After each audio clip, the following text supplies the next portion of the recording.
2 ನಿಮಿಷಕ್ಕೂ ಏನಾದ್ರೂ ನೀನ್ ತಿಂತಿರ್ಬೇಕು, ಲೇಟಾಗಿ ಸಾಯ್ಬೋದು ಅಂತ ಹೇಳಿದಾರೆ ಡಾಕ್ಟರ್ ನನಗೆ. ತಿನ್ನು ಮಾರಾಯ, ನಾನೇನಾದ್ರೂ ಕೇಳಿದ್ನ ಇವಾಗ? ನೀವು ಕೇಳಕ್ಕಿಂತ ಮುಂಚೆ ಹೇಳೋದು ಒಳ್ಳೇದಲ್ವಾ ಅಂತ. ಎಷ್ಟ್ ತಿಂದ್ರು ಎಲ್ಲೋಗುತ್ತೆ ಅಂತ ಗೊತ್ತಾಗಲ್ಲ. ಇನ್ನೊಂದ್ ಸ್ವಲ್ಪ ತಂದು ಕೊಡ್ತೀರಾ ಆಂಟಿ? ಖಾಲಿ ಆಯ್ತು, ಮಾಡ್ಕೊಂಡ್ ಬರ್ತೀನಿ. Thank you aunty.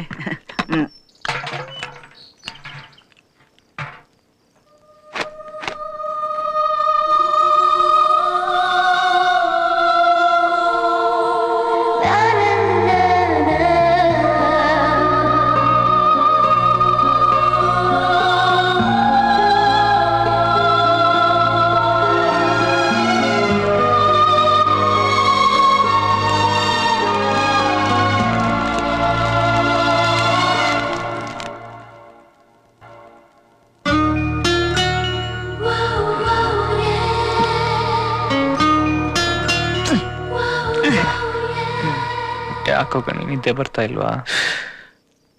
ಇನ್ಮೇಲೆ ನಾನು ನಿದ್ದೆ ಮಾಡೋದು ಡೌಟೇ ಕಣ. ಏನಾಯ್ತು? ಲೈಫು ಲೈಟಾಗಿ ಹಾಳಾಗೋಯ್ತು. ಸರಿ.